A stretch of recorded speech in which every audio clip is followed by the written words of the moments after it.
신명기 13장 6절에서 11절. 6절에서 11절. 함께 교독하고 11절 같이 읽겠습니다. 6절부터 한 절씩 교독하고요. 신명기 13장 6절에서 11절.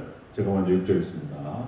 내 어머니의 아들 곧 내 형제나 내 자매나 내 품의 아내나 너와 생명을 함께하는 친구가 가만히 너를 깨어 이르기를 너와 내 조상들이 알지 못하던 다른 신들 내 사람을 둘러싸고 있는 또 밀에서 가깝든지 밀에서 멀든지 땅 끝에서 저 끝까지에 있는 이웃의 신들을 우리가 가서 섬기자 할지라도 너는 그를 따르지 말며 듣지 말며 긍휼히 여기지 말며 애석히 여기지 말며 덮어 숨기지 말고 너는 용서 없이 그를 죽이되 지을 때 내가 누군가를 죽여 그의 무릇bes선이 손을 대라.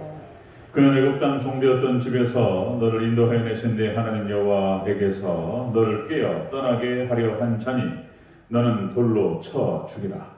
그리하면 온 이스라엘이 듣고 두려워하여 이 같은 악을 다시는 너희 중에서 행하지 못하리라. 아멘. 인사했습니다. 예수님, 예수님의 영역 평강이 넘치시기를 축원합니다. 아멘. 오늘 함께 읽으신 신명기 13장 6절에서 11절. 오늘 본문을 토대로 우상 숭배자들을 대하는 하나님의 방법, 이런 제목으로 말씀 드리겠습니다. 우상 숭배자들을 대하는 하나님의 방법. 어제 우리가 나눴던 말씀이 그거죠. 거짓 선지자들에 대한 자세죠. 우리가 거짓 선지자들을 어떻게 대해야 될 것인가에 대한 얘기죠. 그래서 세상성으로 미혹하는 자들을 경계하라. 우리를 세상으로 끌고 가고, 이 기복주의가 참 분별을 잘해야 됩니다. 역시 하나님께 주시는 축복인데, 이제 우리가 잘 분별해야 돼요. 그것을 세상성, 우리의 목표는 세상이 아니라 하나님의 나라 천국인 줄로 믿습니다. 오직 예수님밖에 없습니다. 그리고 오직 예배로 우리는 천국을 향해서 나아가는 줄로 믿습니다. 그리고 이제 거짓 선지자에 대한 우리의 자세, 두 번째로 비복음적인 것과 단절하라. 딱 끊어버려야 된다는 것입니다. 무서워요, 참 이것이. 자, 그리고 세 번째로 오직 하나님만을 섬기라. 예수님만을 따르라. 말씀만을 따르라. 그런 말씀이 되겠습니다. 자, 오늘 본문 말씀은 거기 연장선상에서 우상 숭배에 대한 하나님의 말씀이에요. 그래서 이제 우상 숭배자들을 어떻게 대할 것인가 하나님께서 거기 방법을 말씀하십니다. 냉혹하리만치 무서운 말씀이 오늘 본문에 기록된 것을 볼 수가 있습니다. 자, 같이 살펴보도록 하겠습니다. 우상 숭배자들을 대하는 하나님의 방법. 첫 번째로 냉혹한 명령을 하십니다. 죽이라고 명령하셔요. 자, 우리 8절부터 10절까지 그처럼 쭉 한번 읽겠습니다. 13장 8절부터 10절까지 시작. 너는 그를 따르지 말며 듣지 말며 긍휼히 여기지 말며 애석히 여기지 말며 덮어 숨기지 말고 너는 용서 없이 그를 죽이되 죽일 때 내가 먼저 그에게 손을 대고 후에 뭇백성이 손을 대라. 그는 애굽 땅 종되었던 집에서 너를 인도하여 내신 내 하나님 여호와에게서 너를 깨어 떠나게 하려 한 자니 너는 돌로 쳐 죽이라. 우상 숭배자들에 대해서 하나님께서 하나님의 태도, 하나님의 말씀, 하나님의 방법이 그것입니다. 냉혹한 명령입니다. 여기 이제 우리가 6절 좀 나오죠. 6절 같이 한번 읽겠습니다. 시작. 내 어머니의 아들 곧 내 형제나 내 자녀나 내 품의 아내나 너와 생명을 함께하는 친구가 가만히 너를 깨어 이르기를 너와 내 조상들이 알지 못하던 다른 신들을 섬기자. 우상 숭배에 대해서 이렇게 권한다면 무서워요. 무섭습니다. 어제 잠깐 말씀드렸던 것처럼 형제, 남녀다 북이스라엘 함께 할 수 없습니다. 이게 무서워요. 끌어버려야 된다는 것입니다. 내 아내조차도 역시 이제 아합 왕이 이세벨을 얻으면서 또 솔로몬도 마찬가지입니다. 솔로몬도 여러 명의 아내를 두면서 이방 신상을 섬기고 그렇게 우상 숭배로 들어갑니다. 이게 안 됐던 거예요. 이게 다 끊어버려야 된다. 이거 무서운 얘기죠. 무서운 얘기. 피를 나눈 사이에도 용납하지 말라. 그러니까 이것이 굉장히 엄격한 하나님께서 반드시 끊으라고 말씀하시는 거예요. 그렇지 않으면 다 망하고 다 죽는다는 것입니다. 이것은 마치 강력한 어떤 그 누룩이 퍼지는 것처럼 막 퍼져 지나가기 시작합니다. 그래서 이스라엘 전체로 그리고 자손 밑으로 그냥 다 퍼져버려요. 그냥 쫙 퍼져 들어갑니다. 다 망한다는 거예요. 단절해서 끊으라고 그러는 거예요. 그걸 쫙 도려내라고 하나님께서 말씀하시는 거예요. 너무나 엄격하죠. 우리에게 어떤 미혹이라든지 유혹이 찾아올 때에 수많은 형태로 우리 가운데 찾아옵니다. 정말 무섭죠. 우리가 이제 거절하기 힘든 것이 뭐냐면은 역시 가까운 사람들입니다. 가까운 사람들을 통해서 가족, 형제, 아내, 참 어렵습니다. 이렇게 들어온다는 것이죠. 사단이 그걸 알아요. 우리가 약점을 알아요. 여러분 다단계에도 제가 경험이 있습니다. 그러니까 이제 다단계 아시는지 모르겠습니다.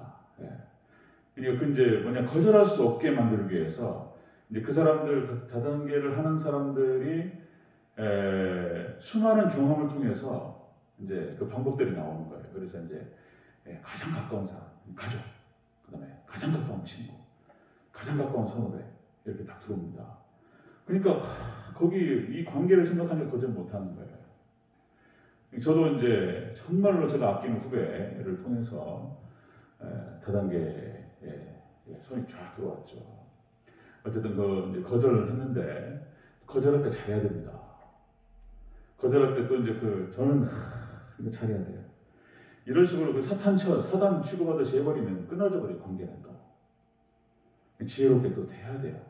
왜냐하면 이제 한번 유혹에 빠질 수도 있다고 이해해줘야 돼. 우리 모두가 또 유혹에 빠질 수 있잖아요. 지금 여기 말씀대로라면 진짜 막 죽일 수는 없고, 그러니까 이제 강력하게 끊어버려야 되는데, 자, 단호하게 끊되 그 사람은 긍휼히 여겨야 돼요. 지혜롭게 잘해야 됩니다. 다른 게 이제 지금 우상숭배 문제에 대해서 이거 굉장히 하나님께서 엄격하게 다루셨습니다. 댐이 무너질 때 조그마한 틈으로 들어오는 거예요. 물이 새기 시작하면서 구멍이 커지고 다 와르르 다 무너져 버립니다. 그런 형태죠. 성이 무너질 때도 마찬가지입니다. 큰 어마어마한 성이 무너질 때도 작은 구멍 하나, 문쪽문 하나 열리면 그로 싹 밀고 들어와 버려요. 하나님께서 철저하게 경계하라고 말씀하셨고, 단절하라. 우상 숭배자들을 대하는 하나님의 방법은 네모카리만큼 단절을 명령하시는 것을 볼 수 있습니다. 자, 두 번째 보겠습니다. 두 번째, 우상 숭배자들을 대하는 하나님의 방법. 두 번째로 심판입니다. 심판. 다시 한번 9절 같이 읽겠습니다. 9절 시작. 너는 용서 없이 그를 죽일 때에 내가 먼저 그에게 손을 대고 그의 뭇 백성이 손을 대라. 하나님 심판입니다. 심판하세요. 우상 숭배자들에 대해서 하나님께서 철저하게 심판하시는 것을 볼 수 있습니다. 이런 패턴 방식이 이제 그만큼 단호한 건데, 역시 이제 가나안 정복 전쟁에서 아간을 심판할 때도 무섭죠. 그래서 이제 그냥 경고해버려요. 그냥 이스라엘 전체를 통해서 그냥 하나님 명령이 불순종했을 때 어떤 일이 벌어지는가를 보여주는 방식이 되겠습니다. 근데 이것이 이제 신약 시대로 내려왔을 때는 좀 잘못이라기보다도 관점이 틀어져 버렸어요. 관점이. 그러니까 이제 사도 바울을 돌로 쳐 죽이는 일이 벌어져 버립니다. 사도 바울. 예수님을 돌로 쳐 죽이려고. 이게 지금 이게 와전되고 잘못되어 버렸는데요. 하나님께서 우상 숭배자들, 특별히 범죄자들에 대해서 하나님께서 단호하게 이스라엘 전체의 경고성으로 말씀을 하시는 것을 볼 수 있습니다. 자, 신명기 7장 우리 16절 지나왔는데요. 내 하나님 여호와께서 내게 넘겨주신 모든 민족을 내 눈이 긍휼히 여기지 말고 진멸하며. 이스라엘 백성들 가나안 땅에 들어갈 때 그렇지 진멸, 해렘 전쟁을 하는 말씀이에요. 긍휼히 여기지 말고 다 죽여버려. 이게 이제 복음적 관계에서 이제 이해를 해야 된다는 말씀을 드렸죠. 이거 이제 죄를 말하는 것이고 상징적으로 죄를 죽여야 돼요. 우리가 잘못된 것, 하나님의 뜻에서 벗어난 것들을 버릴 때에는 단호하게 버려야 되는 걸 말하는 거예요. 단호하게. 어떤 유혹이라든지 이것들을 갖다가 이제 상징적으로 봐야 되는 거예요. 유혹을 거절할 때 단호하게 거절해야 되는 것을 말하는 거예요. 죽이라고 하는 말씀이, 자, 그들의 신을 섬기지 말라. 그것이 내게 올무가 되리라. 신명기 17장 5절, 너는 그 악을 행한 남자나 여자를 내 성문으로 끌고 가서 그 남자나 여자를 돌로 쳐 죽이라. 그러니까 이제 이것이 우리가 다시 말씀드리면 복음적 관계 안에서 우리가 이해를 해야 된다. 단호하게 우리가, 그게 어렵죠. 그게 어렵습니다. 우리 이제 우리 안에 있는 그런 죄악들과의 인연을 끊을 때에 그냥 긍휼히 여기지 말고 그냥 죽여라 이렇게 말씀하시는 것이죠. 민수기 14장 18절, 형벌을 받을 자는 결단코 사하지 아니하시고 아버지의 죄악을 자식에게 갚아 3, 4대까지 이르게 하느니라 하셨느니라. 하나님이 심판하실 때 무섭게 심판하시는 것을 볼 수 있습니다. 구약에서는 정면하게 드러나는 것을 볼 수 있죠. 하나님 심판하신다는 것입니다. 자, 우상 숭배자들에 대하는 하나님의 방법, 무서울 정도로 냉혹하게 단절 명령을 내리시고요. 그리고 두 번째로 심판하시는 것을 볼 수 있습니다. 심판하시는 거예요. 자, 세 번째 보겠습니다. 우상 숭배자들에 대하는 하나님의 방법. 이렇게 하시는 목적이 그거예요. 목적이 하나님의 자녀들을 지키는 것이 목적입니다. 11절 같이 보겠습니다. 시작. 그리하면 온 이스라엘이 듣고 두려워하여 이 같은 악을 다시는 너희 중에서 행하지 못하리라. 아멘. 이런 방식이셨습니다. 하나님께서 다시는 그런 일을 행하지 못하도록 무서울 정도로 딱 단절하라고 말씀하셨어요. 무서울 정도로. 그래서 이것이 이제 역시 하나님 백성들을 지키시기 위한, 하나님 자녀들을 지키시기 위한 하나님의 방법이었고, 전체를 갖다가 구원하시기 위한 하나님의 방법이셨습니다.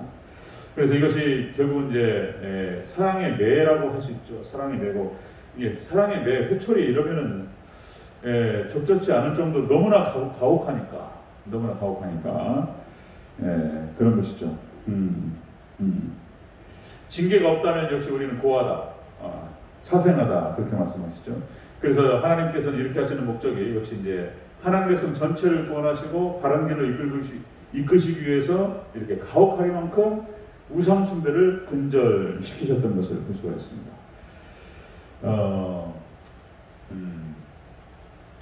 미국의 대통령 지미 카터, 여러분들 아실 겁니다. 지미 카터 대통령이 중국의 등소평을 만나러 갔는데 등소평의 키가 5척 단신이라고 해요. 이제 이 5척 단신이면 몇 센치죠? 150. 6척이면 180.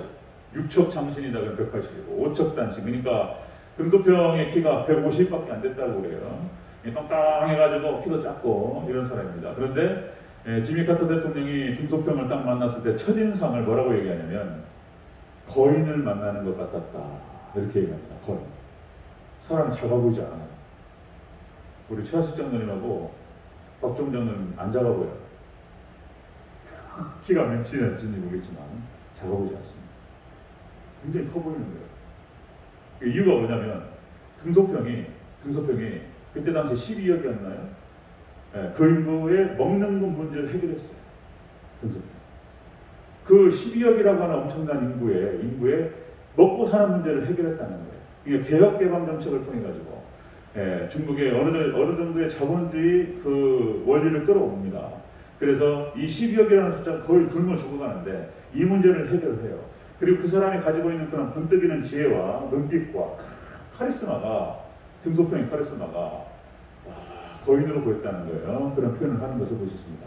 등소평이 이제 중요한 일화 중에 하나가 뭐냐면은 중국이 안 되는 이유 중에 하나가 밀수예요. 밀수하지 말라고 그랬어요. 밀수하면 죽인다. 밀수하면 사형한다라고 하는 법을 딱 제정을 한 거예요. 밀수하면 사형. 재판이 없어요. 그냥 죽여요. 분명히 얘기했어요. 그런데 누가 걸리냐면 거기에 며느리가 걸려요. 며느리가 딱 걸렸어요. 밀수하다가 며느리가 잡혀버렸고요. 그래가지고 중국 모든 인구가 등소평을 다 쳐다봤어요. 등소평이 그 권력이면 충분히 피해갈 수 있습니다. 자기 손주들이 보고 있어요. 시아버지가 며느리를 죽인다는 것이 쉬운 게 아니잖아요. 그런데 사형시켰습니다. 그 뒤로 중국의 밀수가 쫙 사라져버려요. 그 결단력과 그 수행력이라고 하는 것이 어마어마했습니다. 그것들을 너무나 잘 아는 지미 카터 대통령이 등소평을 딱 보는 순간 큰 산처럼 보였다는 거예요. 그러니까 이 지도자의 결단력이라는 것이 얼마나 중요한지 한번 그 사례가 되겠습니다. 그러니까 오늘 하나님께서 말씀하시는 것이 그겁니다. 강력한 결단력으로 분쟁하는 것입니다. 죄를 끊고 그리고 우상 숭배는 절대로 있어서는 안 된다. 이런 말씀을 하시는 것을 볼 수 있습니다. 자, 우상 숭배자들을 대하는 하나님의 방법은 그런 것이었습니다. 철저한 네모카리만큼 단전 명령을 명령하시고, 그리고 두 번째로 하나님 심판하신다. 철저한 심판입니다. 이 모든 것은 바로 하나님 백성 전체를 지키시기 위한 하나님의 방법이었다라고 하는 것입니다.